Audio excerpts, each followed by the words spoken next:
નમસ્તે મિત્રો, welcome back to my official channel CH@પંચાલ. મિત્રો, આજે અંતરનો અવાજનો 21મો એપિસોડ રજૂ કરું છું. તો આપણે સૃષ્ટિ છીએ. આ સૃષ્ટિ ઉપર કુદરતે બે જીવ મૂકેલા છે, એક સ્ત્રી છે અને એક પુરુષ છે. એટલે કે એક મેલ છે અને એક ફિમેલ છે. અને જન્મથી મરણ સુધી આ બે નું સંતુલન કેવી રીતે થાય છે એ આપણે જોવાની કોશિશ કરીએ. તો સૃષ્ટિનું સંતુલન પુરુષ અને સ્ત્રી બંનેના સમર્પણથી જ જળવાય છે. તો મિત્રો, આપણે પહેલા પુરુષની વાત કરીએ. તો એક પુરુષ જે ભગવાનના સર્જનનો સૌથી સુંદર ભાગ છે, જે ખૂબ જ નાની ઉંમરથી જ સમાધાન કરવાનું શરૂ કરી દે છે. સમાધાન એટલે સમજવાનું શરૂ કરી દે છે. કઈ રીતે? તો એક તો દીકરો હોય, ભાઈ હોય, પતિ હોય, પિતા હોય, સસરા હોય અને ભાઈ દાદા હોય. તો આપણે આને હું 6 ભાગમાં વહેંચું છું. કેવી રીતે આને જોઈએ આપણે? તો પહેલું કે એક દીકરો છે, દીકરો અથવા તો ભાઈ પોતાની બહેન અને કુટુંબ માટે પોતાની ખુશીનો ત્યાગ કરવાનું શરૂ કરી દે છે. બીજું, એક દીકરો પોતાના માતા પિતાના ચહેરા પર માત્ર એક સ્મિત લાવવા માટે, એટલે કે હસવું લાવવા માટે પોતાના સપનાઓનો ત્યાગ કરે છે. ત્રીજું, એક પતિ કોઈ પણ ફરિયાદ, એટલે કે કોઈ પણ બાબત પ્રત્યે અસંતોષ કે નારાજગી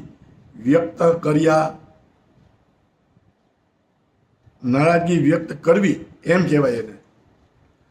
તો એના વિના મોડી રાત સુધી કામ કરે, તેની પત્ની અને બાળકો માટે પોતાની આખી યુવાની કુરબાન કરી દે છે. એ એક પતિને પુરુષનું એક સમર્પણ છે. પછી ચોથું, એક પિતા જ્યારે બાળકનો પિતા બની જાય, લગ્ન તો થઈ જ ગયા હોય, ત્યારે એની પરિસ્થિતિ કેવી હોય?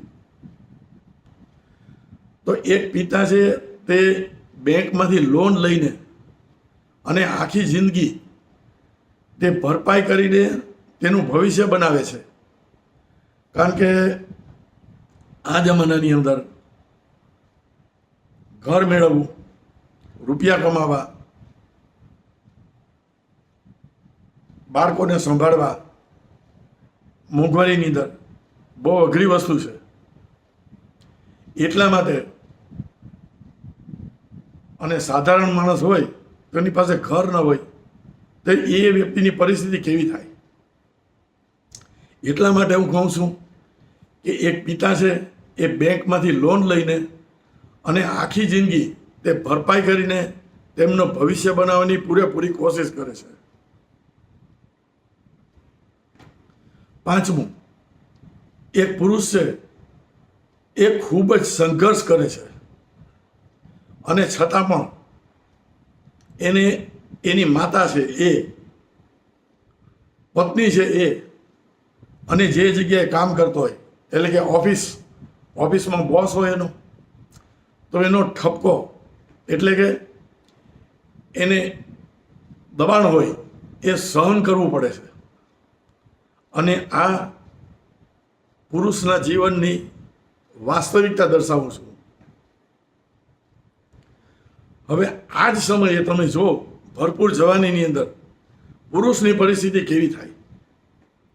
તો લગ્ન થઈ ગયા હોય એટલે અને પત્ની પણ હોય તો તેની પત્ની, એની માં અને એનો બોસ જ્યાં તે નોકરી કરે છે, આ બધા જ એને પોતાના નિયંત્રણમાં રાખવાનો પ્રયત્ન કરે છે અને એ બિચારાની હાલત એકદમ ખરાબ થઈ જાય છે આવી પરિસ્થિતિમાં.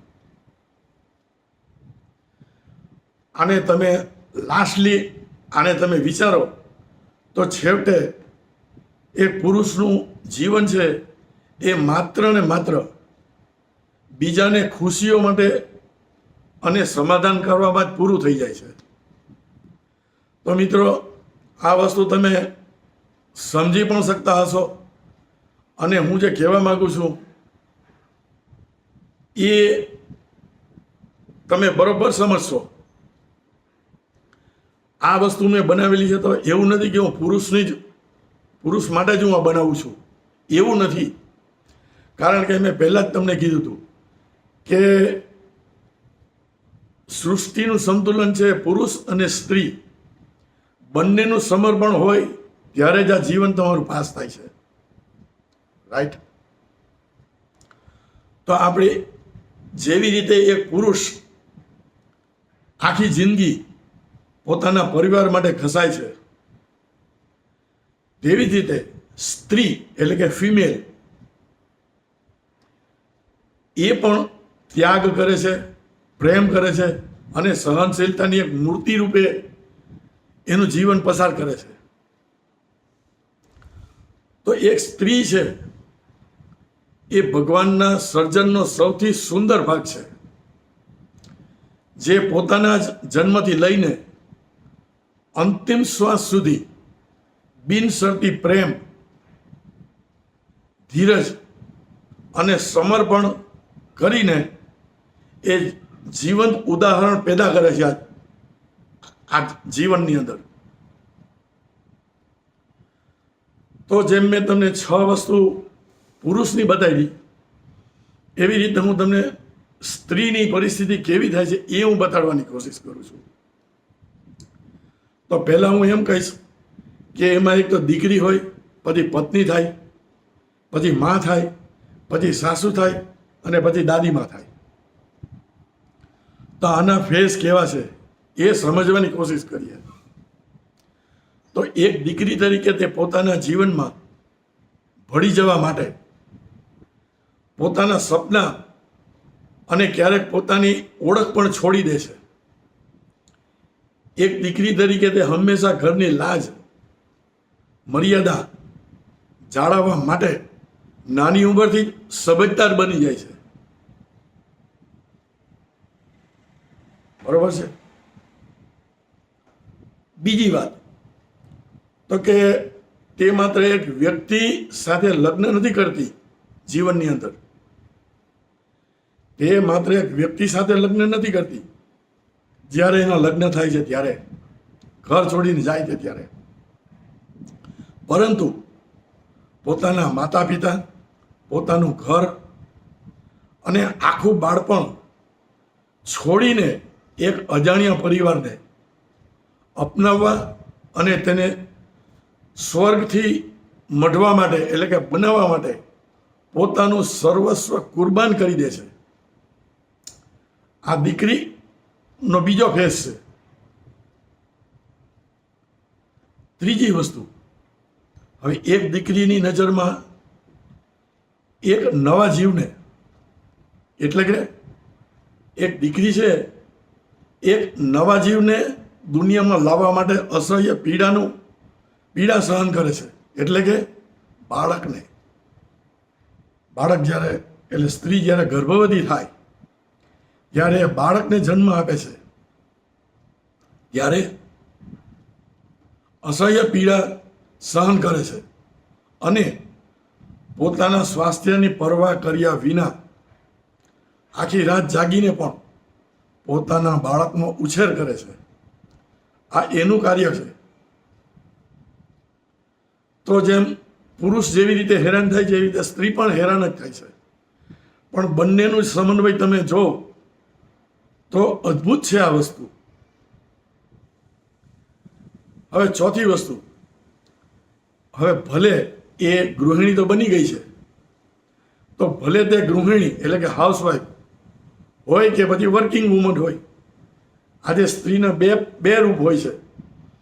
એ ઘરકામ પણ કરતી હોય, નોકરી ન કરતી હોય, અથવા તો એ ઘરકામ પણ કરતી હોય એટલે કે હાઉસવાઈફ પણ હોય અને નોકરી પણ કરતી હોય એટલે કે વર્કિંગ વુમન પણ હોય. તો તે રવિવારે કે રજાના દિવસે પણ 24 કલાક પરિવારના દરેક સભ્યોની નાની મોટી જવાબદારીનું ધ્યાન રાખે છે. ઓફિસનું કામ હોય કે રસોડાનો ચૂલો હોય, તે બધું જ હસી ખુશીને સંભાળી લે છે.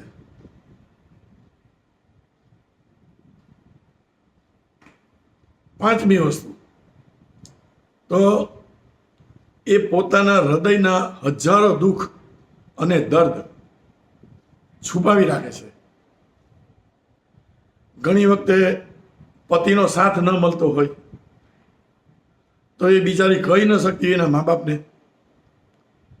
બાળક હોય, બાળક આડા રસ્તે ચડી ગયું હોય તો એ બધું મનમાં રાખતી હોય અને એને ખૂબ વેદના હોય એના જીવનની અંદર. જેમ પુરુષની મેં વાત કરી વેદનાની, એ સ્ત્રીના જીવનની વેદનાની હું વાત કરું છું. તો પોતાના હૃદયમાં હજારો દુઃખ અને દર્દ છુપાવીને રાખે છે, છતાં પણ પરિવારની એકતા અને ખુશી માટે હંમેશા હસતી રહે છે. અને એની સાથે સાસુ, સસરા, પતિ અને બાળકોના મૂડ જોઈને અને અપેક્ષાઓ વચ્ચે તે ખુદ ભૂલી જાય છે કે હું પણ એક સ્ત્રી છું અને મારું પણ એક અંગત જીવન છે, પણ આ એક સમર્પણ છે. રાઈટ. અને છઠ્ઠી વાત, તે પિયર અને સાસરી પક્ષ વચ્ચે તેમજ પતિ અને બાળકો વચ્ચેનું સંતુલન જાળવવાનું અવિરત પ્રયાસ કરે છે. કારણ કે એ જે દીકરી હતી જ્યારે પરણીને સાસરે આવી ત્યારે એ પત્ની બની ગઈ. તો આજીવન એના મા બાપે જે એને ઉછેર આપેલો છે એ તો ભૂલવાની નથી. એને મા બાપ હંમેશા યાદ આવવાના છે. એવી રીતે એના પતિ અને એના બાળકોનું પણ એને ધ્યાન રાખવાનું છે. તો કહેવાનો મતલબ એ છે કે એ પિયર અને સાસરી પક્ષ વચ્ચે તેમજ પતિ અને બાળકો વચ્ચે સંતુલન જાળવવાનો અવિરત પ્રયાસ કરે છે. અને આટલું કરવા છતાં ઘણીવાર કામને બહુ સામાન્ય ગણીને તેને અવગણના કરવામાં આવે છે. આટલું મોટું જ્યારે એ સમર્પણ કરે છે, પણ છોકરી કે સ્ત્રીની કિંમત નથી થતી જીવનની અંદર. અને હું તો એવું પણ કહીશ, પહેલાંના જમાનાની વાત કરું છું, હવે તો જમાનો બદલાઈ ગયો છે કે જ્યારે પહેલાં પુરુષ લગ્ન કરતો હતો તો એ એમ જ સમજતો હતો કે મેં લગ્ન કર્યા એટલે બસ ઘરમાં કામવાળી આવી ગઈ. એના વિચાર જ એવા હતા જૂના. એટલે આ વિચારોથી હું બહુ અલગ ટાઈપનો માણસ છું અને મારા વિચાર કંઈક અલગ ટાઈપના છે. એટલા માટે મને આ વસ્તુનો વિચાર આવ્યો કે મારે આ વસ્તુનો વિડીયો બનાવવો જ જોઈએ. અને જો હું પુરુષ માટે જ બનાવું આ વિડીયો તો તમને એમ થાય કે સ્ત્રી માટે કેમ નથી બનાવેલો. એટલે બંનેના જીવનની અંદર આ વસ્તુ કઠિન પણ છે અને બહુ સમજવાની વસ્તુ છે આ. એટલે હું એમ કહીશ કે છેલ્લે તમે જો તો સ્ત્રીનું જીવન છે એ માત્ર બીજાના ઉછેર, રક્ષણ અને પરિવારનું કલ્યાણ માટે જીવવામાં પૂરું થઈ જાય છે કે બિચારીને ખબર પણ નથી પડતી. બરોબર. અને એટલા માટે જ હું એવા શબ્દ વાપરું છું પહેલેથી કે એટલા માટે કહેવાયું છે કે સૃષ્ટિનું સંતુલન પુરુષ અને સ્ત્રી બંનેના સમર્પણથી જ જળવાય છે.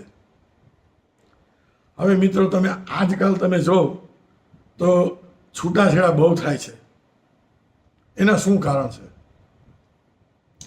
એક તો અસંતોષ છે, માણસમાં ધીરજ ખૂટી ગઈ છે અને દેખાદેખી છે.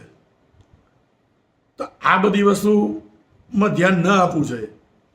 પહેલાં તો જીવનસાથી તમે શોધો. એટલે મેં આના પહેલાંના વિડીયોમાં પણ મેં એક વખત કીધેલું હતું કે તમારું સમર્પણ છે ને 3 રીતે થવું છે: તન, મન અને ધન. તમારે તનથી પણ મહેનત કરવી જોઈએ, બરાબર? તનથી તમારે એ વસ્તુને શોધવાની જરૂર છે અને સાથે મનથી અને ત્રીજું ધનથી. તો આ 3 વસ્તુનું જો સમર્પણ થાય તો તમારી જિંદગી એટલી સરસ જશે કે તમે કલ્પના પણ ન કરી હોય. અને આ બધી વસ્તુ તમે ભૂલી જાઓ અને તમને કદાચ દુઃખ આવેલું હોય તો દુઃખની પણ તમે ચિંતા નહીં કરો. એના માટે મન તમારું સંતુલિત હોવું ખૂબ જ જરૂરી છે. તો મિત્રો, આ મારો જે વિડીયો છે એ તમને કેવો લાગ્યો જરૂરથી મિત્રો આનો તમે કોમેન્ટ કરજો અને એક વખત લાઈક કરજો, એક વખત શેર કરજો અને એક વખત સબસ્ક્રાઈબ કરજો નવા જોવાવાળા. અને બેલ આઇકોન દબાવજો, કારણ કે હું આવા મોટિવેશનલ વિડીયો બનાવીશ તો તમને પણ પ્રેરણા મળશે જોવાની અને મને પણ પ્રેરણા મળશે આવા વિડીયો બનાવવાની. સો મિત્રો, ખૂબ ખૂબ આભાર તમારો મારો વિડીયો જોવા માટે. Thank you so much.